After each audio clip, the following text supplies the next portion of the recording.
All right, everybody. Welcome to Monday. It's like kind of after lunch. Why doesn't everybody stand up just for a minute, just to stretch, sort of wake up? That's good. All right. Hopefully everybody's laptop survived that little experiment. We could just do class like this. This is kind of cool, right? All right, sit down. So today we're going to continue talking about the process abstraction. We're going to finish the little example we started at the end of class on Friday, showing you sort of how to use some common Unix command line or some common and semi-common Unix command line utilities to do some introspection on your own systems. And this is stuff that you can use on your own VirtualBox image or to some limited degree on some of the shared login system that you guys use, and we encourage you to do that. And then we'll start talking about the operating system interface. So, to some degree, operating systems are defined not only by the abstractions they support, but by the interfaces they provide to processes, right? This is a descriptive way of discussing what can the operating system do for you, right? Why do we have one? What are the functions that it provides to applications? Because that's, to some degree, the reason that operating systems exist, okay? I think last call about the mailing list, if you're not on it, please let us know or sign yourselves up or wait to be signed up. If you just registered, that'll sort of happen automatically. Just a reminder, today's the add drop deadline. So, just so you know that. We're going to start recitations in office hours this week. Thank you to everybody who participated in the Doodle poll. We have, I don't know how useful it actually was. The feedback was, basically, please hold office hours all the time. So we can do that. That's cool. So today, just to get us started while we sort of prepare the official calendar, the TAs are busy sort of signing up for office hours and figuring out when they can do them. But Zihei was holding them earlier. Zihei, are you here? Did anybody go to Zihei's office hours? OK, well, that's too bad. I hope people will go to the office hours this afternoon. If you're struggling to set up your environment, and there are a number of posts on Piazza that indicate that some people are having some issues, it's much easier if you come into office hours for us to help you, right? When we're looking at this sort of mysterious post on Piazza and we don't know like what environment you're working in, what you did on these sort of magic commands that your friends told you to run in your VirtualBox that you ran, dodgy websites that you've been to, whatever.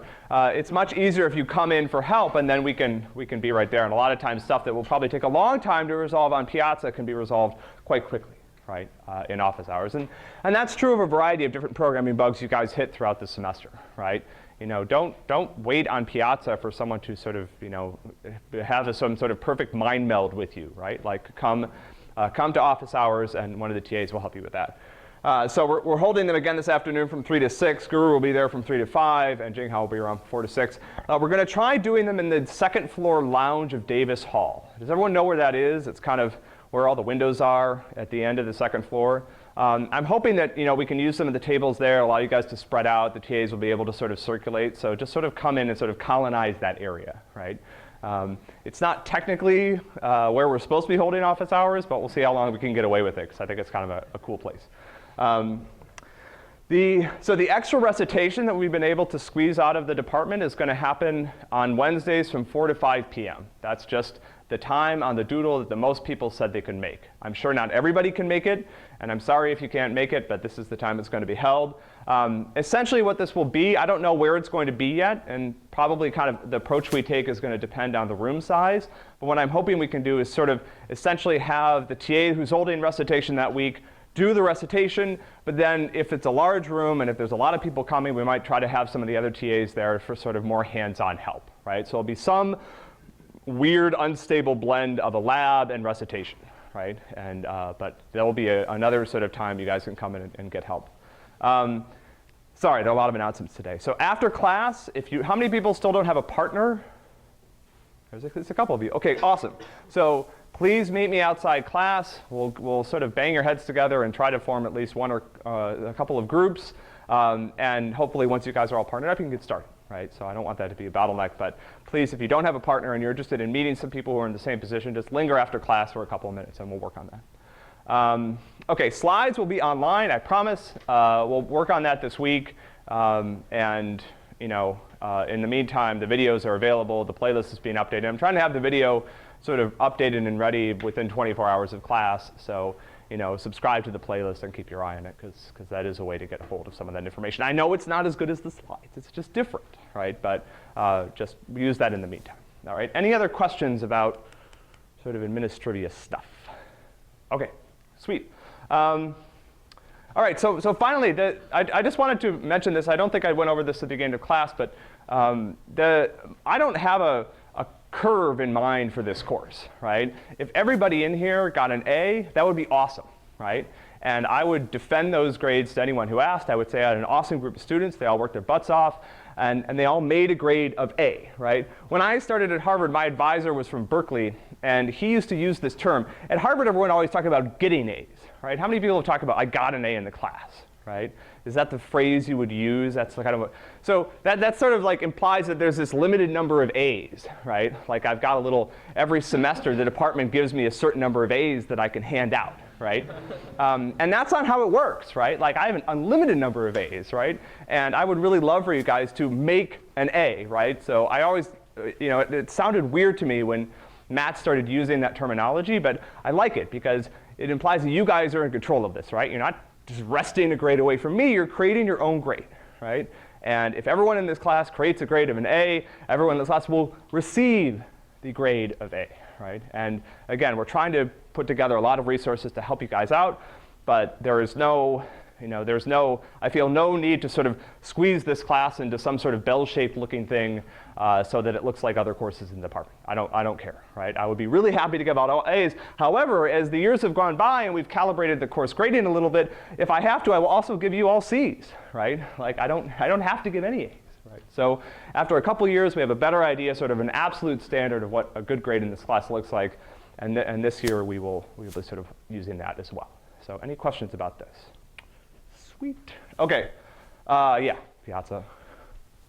OK, so last time we discussed the process of abstraction. I think probably there were some people who left a little bit confused, especially some of the undergraduates haven't seen some of this material before. So just sort of bear with us, right? There's a lot of circularity in the way these systems are designed, and we kind of had to like break into that somewhere, right? But we're talking about one abstraction that's built using other abstractions we haven't talked about yet, right? And so it can be a little bit confusing, but we are going to sort of make our way through all of this stuff, and hopefully, eventually, all of this stuff will make sense, right? But I apologize if last lecture was a little bewildering, right? That's just sort of the startup cost, right? All right, so any questions about Friday before we plunge onward? Does anyone remember Friday? Everyone had a good weekend, I guess. Friday, what happened on Friday? All right, so let me finish this sort of example we were working on last time about Firefox, right? How many people remember that we were talking about Firefox? Ah, there we go. All right. You guys did not have enough fun this weekend. Come on. Should do better next time. All right, so we'll do a brief bit of review, and then today we're going to talk about file handles, right? And file handles are both sort of quite intimately connected to the process abstraction, but they also give us a chance to talk about another really neat system design principle, right? Which is this idea of introducing levels of indirection, right? To accomplish things when designing computer systems, right? And then if we get this far, we'll start talking about where processes come from, right? So, how do I get multiple processes on the system? And that happens through a Unix system call called fork, which will be the first part of the Unix file system call interface that we'll discuss, all right? All right, so if you remember, we were putting together this nice view of a process, right? We used PS to gather information about processes in terms of showing us which threads were running and a bunch of other sort of cool stuff in terms of the size of the process and the amount of memory it has in use and what some of those threads are doing at the time the command ran. So this is kind of neat. We observed the fact that bash only had one thread, which kind of makes sense. It's just a shell. It's pretty simple. We looked at a web server, specifically Apache, which actually has multiple threads and use those threads to handle concurrent requests from clients. And then we had started to talk, this is sort of where we got to last time, we started to talk about the memory mappings in use, right? So we used this kind of exotic command called pmap. How many people ran right home after a lecture last week and tried this in their virtual box? Yeah, one person did. Awesome. Well, you should try it because it's kind of cool, right? And I think actually, did we have it installed in the virtual box? PMAP? I think I did, because I think I put these things in there because they're the fun little utilities. They don't necessarily come standard, but I think if you use our VirtualBox appliance, they're in there for you to play with, right? And we started sort of walking through this example looking at Bash's address space, right? In terms of what is Bash using memory for? It's using some of its memory for code.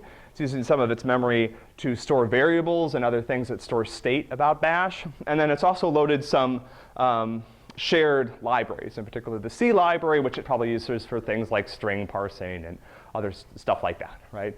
Stuff that the Bash designers didn't want to write themselves, so they just rely on the C library to provide these functions, right? Does anyone, how many people here, this might be a minor digression, but how many people here know how shared libraries work? How many people know that shared libraries exist? Yeah, there we go, okay. So shared libraries, we talked a little bit at the beginning of the semester about abstractions, and about one of the things that abstractions frequently do is provide an interface, right? An interface allowing the client and the provider of the abstraction, or the implementer of the function, to make an agreement about what the function is going to do, right? That allows the policy, sort of what the function is going to do, to remain the same, while the mechanism, how the function accomplishes that, to change, right? And loadable libraries, I think, are a really, really awesome example of how this works, right? So periodically, you probably guys don't even realize this, some of the shared login machines that you guys work on will update themselves, and they will install entirely new copies of these shared libraries, right? And what can happen is that, for example, libc might have some function that implements something like, for example, counting the number of characters in a string, right? How many people have implemented that function? Well, none of you should have implemented that function. You probably did it in a class or something. How many people implemented that function and weren't doing it in a class? Okay, good, right? Because as you probably have guessed, you're not the first person in the world who needed to count the number of characters in a string, right? And so somebody figured out how to do this. They might even have some really efficient, sort of fancy algorithm for doing it. They probably don't, right? It's probably simple. And they've sort of canonicized that version as part of the standard C library. However, over time, the functions in the standard C library have changed in terms of how they've been implemented, right? And the cool thing is that because of how shared libraries work, and because there's a stable interface between the programs like Bash that use these shared libraries and the shared libraries themselves, Bash doesn't need to change, right?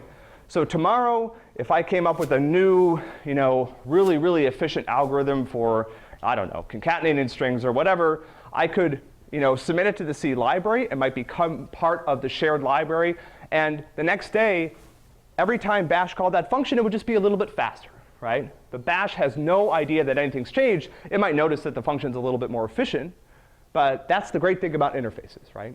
The stuff that's behind the interface can change. The stuff that's on top of the interface doesn't have to, right? Anyway, sorry about the little digression. I just got excited about loaded libraries. Doesn't happen very often, right? OK, so let's talk about this last bit of the process's memory region, right? Anyone want to guess, given some pretty huge hints from the slide, what that might be? What's that? It's the stack, right? It's labeled as the stack, right? What sort of stuff gets stored on a process's or a thread's stack? Yeah. Function call information, local variables. Local variables, the function call stack, right? How many people have ever walked up or down a stack trace? How many people have started assignment 0, right? So part of actually what you'll do in assignment 0 is use the debugger to walk up and down a call trace. But when you make a function call in a C program, or really any other program, the state about the function needs to be saved so that the function that you've called can execute, right? And where that state gets saved is actually on the stack. And so this PMAP indicates that there's a certain amount of space that Bash is using for a stack to hold things like local variables and function context and stuff like that. All right. Any questions about the memory mappings before we go on to the last bit of this? All right. OK, so now I have my address space. And this is sort of our friendly address space diagram. And we'll come back to this a lot more when we talk about memory and how memory is laid out. But in general, each process has a certain amount of memory that's visible to it, and it loads into that memory space various things that are useful to it, right? So here, I have some code for bash, some of the bash shared data. Here's a heap, which we'll talk about more when we get to memory management. And then my stack is usually all the way at one end of my address space, right? So you guys also noticed when we did PMAP, see these addresses? So these are hex addresses. And these addresses up here are pretty close to the top of the space of addresses that the process is allowed to use, right? And we'll talk a lot more in about a month about how these addresses relate to actual, real physical memory, right? Because that's one of my favorite operating system sort of tricks and abstractions is the idea of virtual memory, right? All right. OK, so the last command, we were talking about processes containing threads of execution, memory that's in use by the process, and then some files that the process has access to, right? These sort of three abstractions that form the core of what we'll talk about this semester. So this tool called LSOF, nicely named, list open files, will show for a particular process the files that it has open, right? Which files on the system is it accessing at that moment in time, right? So I've run this on the process ID of bash, right? And I see 4 files, right? What are those top 3 files? Does anybody know? These may not be things that you guys are used to. Drivers? Nope. Yeah. It looks like it's a. So it starts with dev, right? And what does that sort of hint at potentially? Some kind of device, right? What sort of device would bash be using? Yeah. Yeah, it's not a keyboard. It's actually, I think it's actually the screen, right? It's a terminal. That's my guess, right? And my guess is that in, out, and open. Yeah, you're gonna tell me I'm wrong. Yeah, I think that's what that is, right? So you guys will get to know these much more later. And in fact, here we go. So we're going to talk about this more today. This is actually the file descriptor of these files, right? And we're going to talk about file descriptors in about 10 minutes, right? But these are the sort of standard input, output, and error file descriptors that Unix-like systems provide to processes by default. And I think they're probably all pointed the screen's the wrong word, right? At the terminal, right? This is not a pixelated device. It's a character device, right? It allows bash to read input from you and to write character input to a device that you can see, right? What's the 4th file there? Yeah. It lets you tell it your preferences for how you want to use the shell. Yeah. So this is my shell configuration file. How many people have edited their .bashrc file before, right? And this allows you to set all sorts of cool things that allow you to configure exactly how bash works on your system, right? And so in theory, bash is using this file to configure itself, right? Now in practice, what happened is that when I did LSOF on bash, it only had the top 3 files open, right? So I sort of made up the last one because I felt embarrassed that I couldn't find bash with some files open. Why don't you think bash has, so I was doing this as bash was running. Why don't you think bash has my configuration file open later? What does it probably do? Probably reads it, right? Configures itself and then closes it, right? There's no need for it to have it open for long periods of time, right? But this is sort of how this would look if bash had its configuration file, right? Yeah, exactly. So I was trying to come up with this example, and it wasn't that interesting, right? All right. So this is now sort of our complete sort of picture of the process, right? We have a thread of execution for bash. There's just one thread of execution. We have bash's address space, the memory that it has in use, and then we have some file handles that point to open files, right? And there's my PID for bash. Any questions about this before we talk about file descriptors? All right. So yeah, let me talk briefly about something that I think is kind of cool and something I want to talk about which I think has some impact on abstractions, right? So you might wonder, how do these tools gather this information, right? How many people have ever run top on their system, or PS, or any of these tools, right? So it turns out that Linux has this neat trick, and this isn't a Linux thing. This is probably inherited from some very early version of Unix, where Linux reuses the abstraction of a file to export information about running processes into user space, right? And I'll sort of show you how this works, right? So if you go onto, this is probably true on Timberlake, although I haven't checked, but it's definitely true in your virtual box. If you run the mount command, which shows you the various file systems that are mounted on your machine, one of the things you'll see is this, right? How many people have ever noticed this when they've been poking around their system? So this is weird, right? It's called the proc file system, right? And it's always, well, it doesn't have to be always. You could probably mount it somewhere else, but it's mounted on, /proc, so it's mounted in the root directory of your system. And if you start poking around in there, what you'll find is there's all sorts of interesting stuff, right? So let's look at proc, right? Now, if I did a ls of proc itself, I'd see lots of numbers inside of proc, right? What do you guys think those numbers correspond to? Yeah, they're the process IDs. Why wouldn't I use the name of the process? That would be easier, right? It's not unique. Right, exactly. So I could have many, many, many copies of bash running on my system, and I usually do, right? So instead, I use a number, right? And numbers are easier for computers to deal with anyway, right?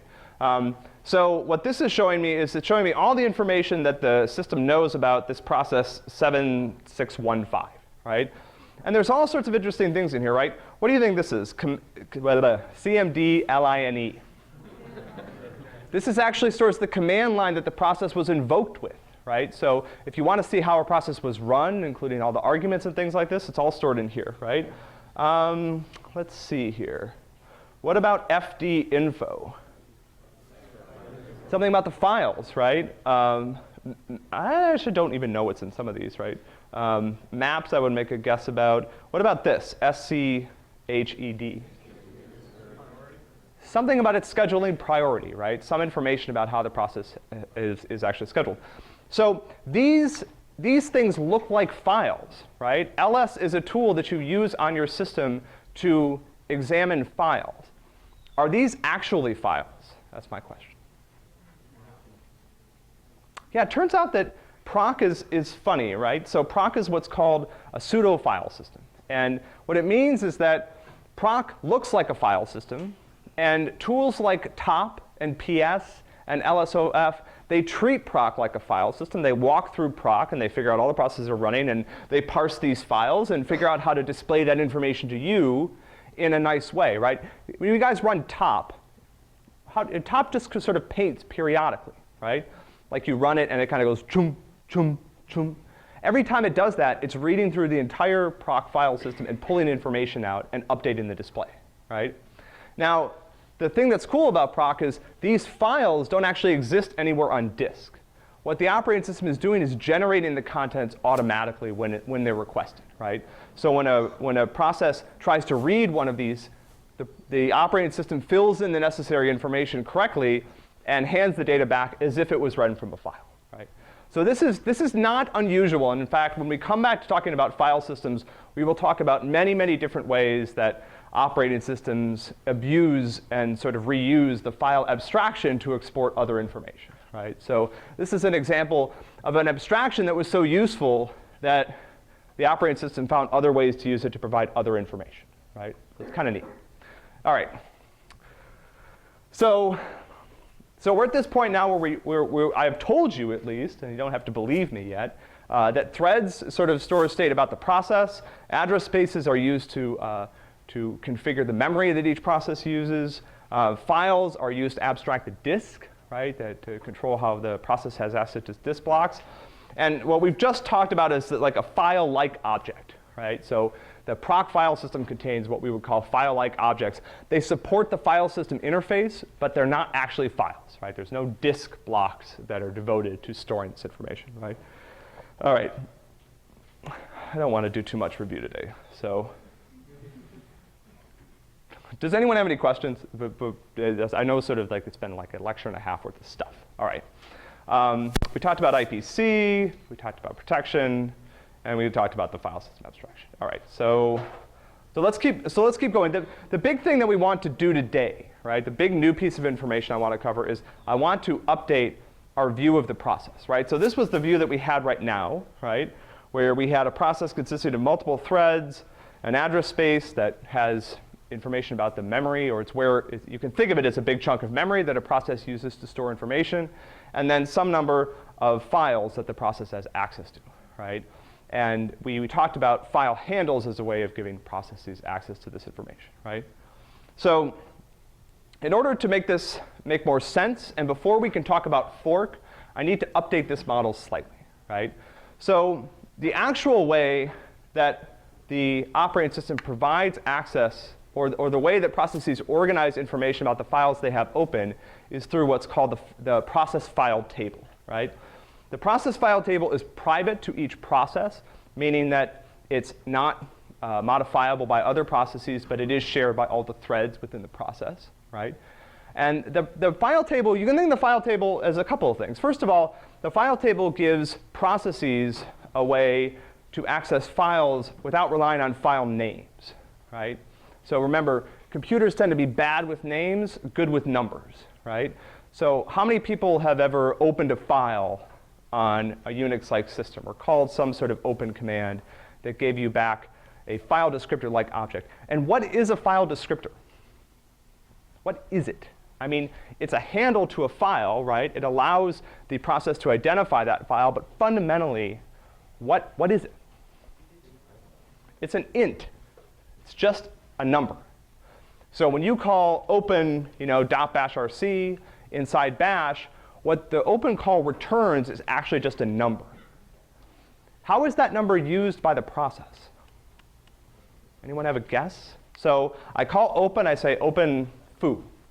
And the process and the operating system, if I've done the call correctly, will say 5.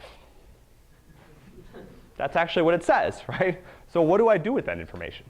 Yeah. Is that the index of the file in the file table? It is the index of the file in the file table, but how does the process use that?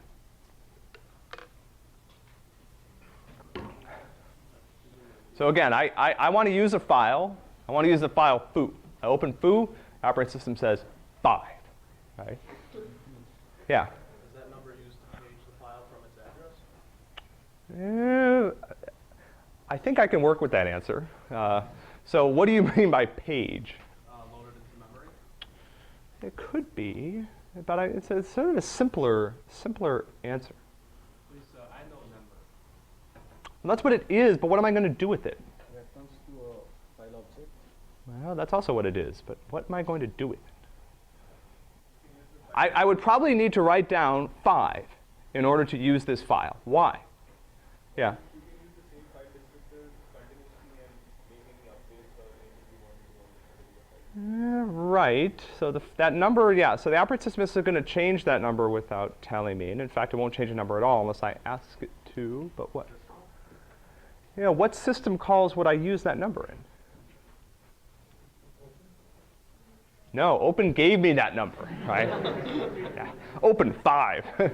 Yeah, no, if I tried to open 5, I would try to open the file with the character 5, right? So I opened foo, and the operating system said 5. What am I going to do with the file? Why am I opening it? I'm going to read and write to it, right? So when I call read and write, how do you think I tell the operating system what file to use? 5, right?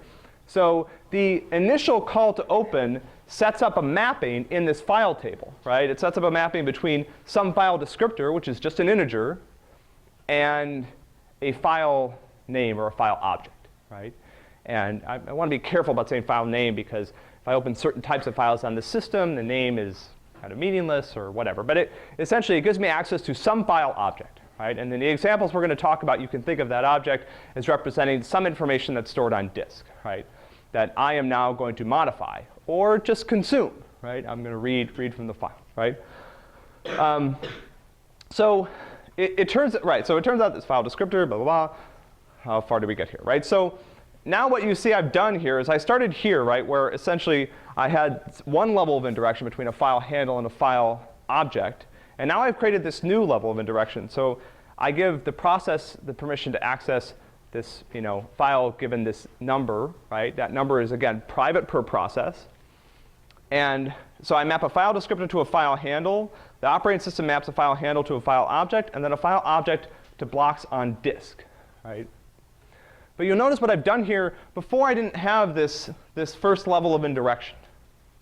So why do I need 3 levels of indirection? Every time maybe not every time, but potentially when I access a file, the operating system has to do multiple translations to figure out what I want to do, right? It says, I say read from 5, right? And it first has to figure out what is 5, right? And then 5 gives it an access to some file object. It has to figure out, OK, well, where is that file object on disk? So why have I introduced another level of indirection here? Yeah. Yeah. I'm actually going to extend an abstraction doing this, right? What's that? Yeah, I don't need to do that necessarily by doing it this way. Yeah. So let me just tell you, right? So I mean, safer is one way of saying it, right? But one thing you can think about is, if I take conceptually, so conceptually the idea of a file is one object, right? We'll go into like Java-esque object-oriented stuff now, right? So a file you can think about really as just being one object. And what the operating system has done is it's chopped it up into 3 pieces, right? The file descriptor piece, a file handle piece, and a file object. And all these pieces in the example that I've just done just have pointers to each other, right? So the file descriptor refers to a handle, refers to the file object. Right? You can think, again, all these things really belong together, so why don't I just glue them together back into one big piece and be done with it? And it turns out that the reason that operating system has done this in this particular case, and this is sort of a powerful idea that we will come back to because it's an interesting system design principle, is by introducing new levels of indirection, it allows me to protect or to share different parts of the state in different ways, right? So if I take an object, I split it into 2 pieces. Now I can share the top piece in one way and the bottom piece in another, right? As long as I preserve the references between those 2 objects, right? It's a very, very high-level conceptual description, but let's go through some examples of how this actually gets used, all right? So the file descriptors themselves, those integers we talked about, those are private to each process, right? So when a process opens, so if process A opens file foo, the operating system might say 5.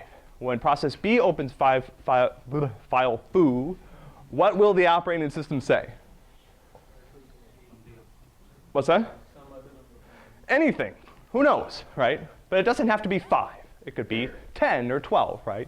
Each process is given an ability to manipulate its own mappings between integers that it uses to communicate file requests to the operating system and the file objects themselves, right? File handles are also private to each process, but it turns out, and this is important, that after processes are created, these file handle objects are initially shared, okay? And this isn't going to make a lot of sense until we talk about fork, but when I copy a process, I copy both the file descriptor table and I copy the file handles that are in use by the process, right? And this allows me to do some cute things enabling a certain type of communication between parent processes and child processes that's used all the time, right? And we probably won't get to this today, but we'll come back to it on Wednesday, right? So file objects hold all of this sort of low-level file operating system information, and file objects could potentially be shared transparently across many different processes, right? So you can think of, there's one, for any file that a process has open, there's one file descriptor that's visible to that process. There is one file handle that is visible to that process that may be shared with other processes in certain cases, but only processes that I have a very special relationship with, right? And then there's one file object for that file, and that file object could be shared among all the processes on the system, right? That's something that's maintained by the operating system, and it's not shared in any way, right?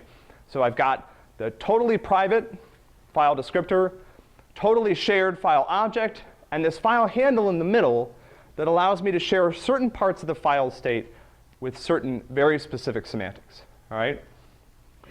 So I just want to pause here and talk about the fact, because these things come up on exams, that we've sort of now talked about what I would consider to be 2 fairly significant operating system design principles, right? The first one is the separation of policy from mechanism, which we'll talk about more in the future. Let me just finish the slide.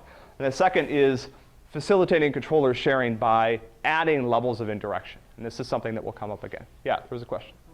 So file descriptor is an integer. Yep. So what is file handle? Is it an action? So file handles, yeah, I didn't fully finish the slide, did I? So file handles store the current offset into the file, right? So when I'm reading or writing from a file, and we'll talk about this more when we talk about read or write, the operating system maintains the location that the last read or write occurred, right? And that's used. So how many people have done a read or write on a Unix-like system? Okay. When you do a read or write call, do you tell the system which blocks to start with? No, and the reason for that is that's just how the Unix interface works, right? It keeps a pointer to those, and when you read 512 bytes, that gets updated, right? So that's the file offset. Now, again, the file handle stores that offset, and the file handle can be shared in certain cases between two processes. And we'll talk, maybe today, maybe Wednesday, about why that offset, why it's useful to share that offset in certain cases, right? It allows me to do a pretty common version of IPC. All right? OK, so now let's start talking about the actual operating system interface, right? So we talked about the process being the most fundamental operating system abstraction. And it's important, if you wanted to do anything on your computer, it's important to actually be able to create processes, right? I want to run Firefox. When I click on that icon, something's got to happen, right? And what happens is that a process gets created. Where do processes come from?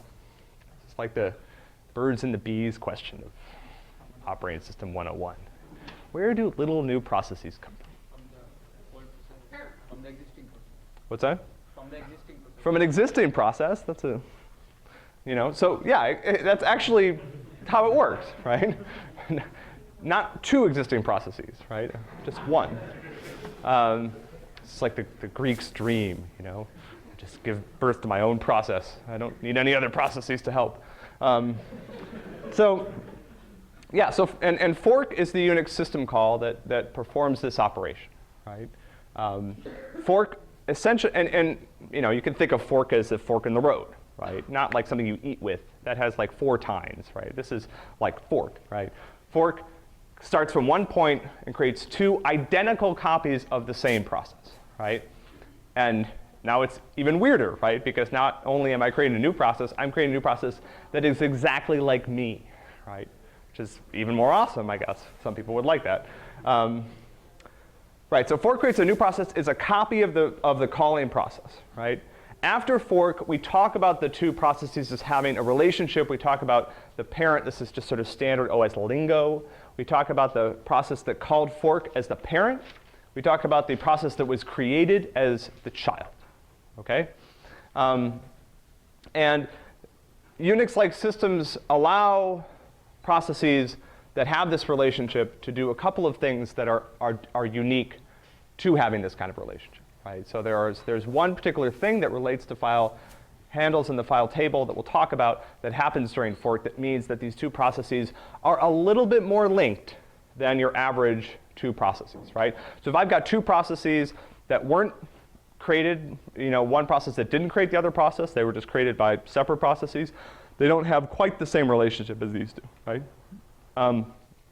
So in general, you can really think of fork as trying to make an exact copy of the process that called it, right? And that means copying everything, right? Everything about the state of the process. Essentially, one way to think about this is when fork returns. So fork is kind of an odd function, right? Normally, when you call a function, what happens? I want to know, use my favorite example, the length of a string. So I call a function in the C library. What happens next? Returns me some value, right? I asked it, what was the length of the string? And hopefully it gave me an answer, right? So fork is weird, because when I call fork, what happens? It returns a process ID. Yeah, it returns a process ID, but it also has to do what? Victoria said it. Someone over here said it. Fork is weird because it returns twice. right? That's weird. Like, so fork just doesn't return once, because when fork returns, there are now two identical copies of that process, right? And in fact, the only way to tell those two processes apart is by the return call of fork, right? That's in theory, that's supposed to be the only way to distinguish between the two processes, right? So fork returns once in the parent and once in the child, right? In the parent, it returns one thing, and in the child, it returns something else, right? And again, that is supposed to be the only way to distinguish it. So when the child continues to run, right? If you didn't look at the return code from fork, right? Let's say you just call fork, and you just keep executing. There are now two identical copies of your process that are now sort of basically independent from each other, right? They are going to continue to execute independently, but they are at the exact same spot in the code. And if you don't give them any different inputs, they will continue to do the same thing, right? And we'll talk about a malicious way to exploit this property at the end of class. So there are, the simplest way of thinking about fork is then makes an exact copy. The more nuanced way of thinking about fork that's supported by a lot of new sort of versions of Linux and other operating systems is that there's kind of a menu that you can order off of, right? You can say, I want to copy this, but not that, right? And there are all these different parameters to fork that determine how much state gets copied and how much state is sort of reinitialized, right? But for the purposes of this class, you can just ignore them, right? Fork makes an identical copy of the calling process, right? The other problem with fork, or the other thing about fork that's caused modern systems to struggle with figuring out the correct semantics for implementing fork, is that fork doesn't interact particularly well with threads, right? So if I have a single threaded process and it calls fork, what's nice about the operating system's ability to handle that situation? What advantage do I have if it's a single threaded process? I have a single threaded process and the process calls fork. What do I know for sure? Is that? No data is going to change when fork is executed. Yeah, so remember, this is like a function call. You make a function call, and now the operating system has control. We'll talk about how the operating system gets control next week. But the idea is nothing else is happening. Your world is stopped. You called fork, and what does that make easy? I heard an answer up here.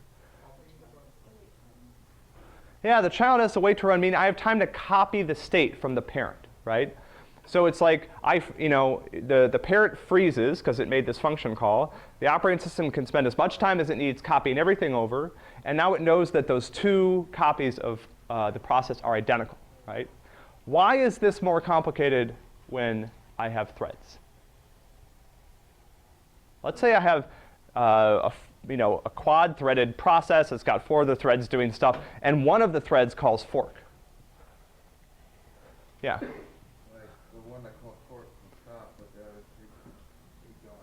Yeah, who knows what those other 3 threads are doing, right? They didn't call fork. They're just out minding their business, right? So the problem is that the operating system somehow has to figure, first of all, the semantics of this get weird, right? Because the other thing that a call to fork does is it creates a moment in time that the operating system can say, I will guarantee that at the moment of time you called fork, if you're single-threaded, that's what your child looks like. Now I've got all these other threads running around doing stuff, and I don't know, so the interface guarantee is a little difficult to fulfill, right? Because while I'm trying to process your fork request, these other threads are off, changing memory and doing stuff. And so I can't really tell you exactly what your child's going to look like, right? That's one way of thinking about it, If I try to copy over your threads, some of them would be in one spot, some would be in the other. And so your child, it's going to kind of look like you, but maybe not completely like you. So one way that modern systems work around this is they just ignore the other threads in the process, right? So they only copy the state for the thread that called fork. The other threads just don't exist, right? So you look like yourself, just with fewer threads, right? And if you guys ever have deployed or used one common program that uses a mixture of multiprocessing and multi-threading is a web server. And what those web servers will do is they will call fork first, and then they'll start threads. So there's a lot of web servers that use a mixture of processes and threads for a variety of performance reasons. So let's say I want 40 copies of the 40 sort of threads available to handle requests in 10 different processes. What the web server will do is it'll fork to make 10 copies of itself, and then each one of those 10 copies will start 3 more threads, right? I need to do the fork first, because if I do the threading first, the threads aren't preserved by the call fork. All right, so yeah, we just talked about this. OK, so fork copies 1 thread, right? Other than that, fork's job is to try to, again, make an exact copy of everything else, right? So here's my parent. I copy over 1 thread. I copy the address space, right? So the parent and child, you can think about it as them having the same identical view of memory after the call completes, right? And then I also, so now this is where this gets interesting with respect to file handles, right? So remember we talked about introducing a second sort of level of indirection here, and I told you it was going to be significant during fork, right? So fork copies the process file table of the parent, but not the file handles. So after fork, and I wish this was a little bit less horizontal, but the idea is that both parent and child have a file table that references the same file handles. So let's say that file 1 is located at offset 50, and the parent does a read. Is the child going to see something about that read? It will. It'll see the file offset change, right? So remember, we talked about, in general, the child is an exact copy. But there's something interesting, which is that the 2 processes are sharing file handles, right? Now, the child, so you can think of this as this potentially terrible and crippling form of dependency that the parent has imposed on the child. It's like, you've got to use my file table. Like, I spawned you. This is your file table too, OK? And we're just going to have to cooperate. But this can cause a lot of problems. It turns out that the child has a very, very easy way to completely break free of its parent, at least with respect to the file table. Can anyone guess what that is? Close and reopen. You can just close the files in the file table and reopen them, right? So remember, both the parent and the child have separate file tables. And it turns out that if the child closes the same files and reopens them, it'll have its own file handle objects, right? So these file handle objects are only shared immediately after fork, right? There's no way for the child to gain access to other files that the parent opens, and there's no way for the parent to gain access to other files that the child opens, right? So if I don't want to talk to my parent anymore, I'm done with that parent, like it was a really rough childhood, and I'm ready to move forward, I can shut the files, open my own files, and the parent has no ability to influence me anymore. Yeah? Is there a benefit to having the same file handles? I love these leading questions. Yes, there is. And in fact, there's a very, very specific benefit, and it is something that I think we are going to end up talking about on Wednesday. Let me get through this slide. But there is a reason, yes, there is a method behind this madness, right? There is no reason to do this other than to facilitate a very, very useful form of IPC, as it turns out. Yeah? Can you come back to the same table after you close it? No, right. So that's a good point. If the child closes this file descriptor, it can never get another reference to this file handle that's shared. If it opens the same file again, it'll get its own file handle, right? So what this would look like, right? Let's say I close the file that I have a descriptor for is file descriptor 1, and I reopen the same file, right? I might get file descriptor 1 again. It doesn't really matter, right? But I will definitely get a new file handle. So I'm drawing a little file handle here. And that file handle will point to the same file object, right? But the file handle and the offset are now mine, right? So right, there is absolutely no way to go back, right? If I want to preserve this relationship, I have to keep those files open. As soon as I close them, it's over, right? Good question. Right, and this is just the last thing we talked about before. The parent fork returns twice, right? And because they're sharing, at this point, the same file handle objects, any updates to the file offset will be preserved in both the parent and the child.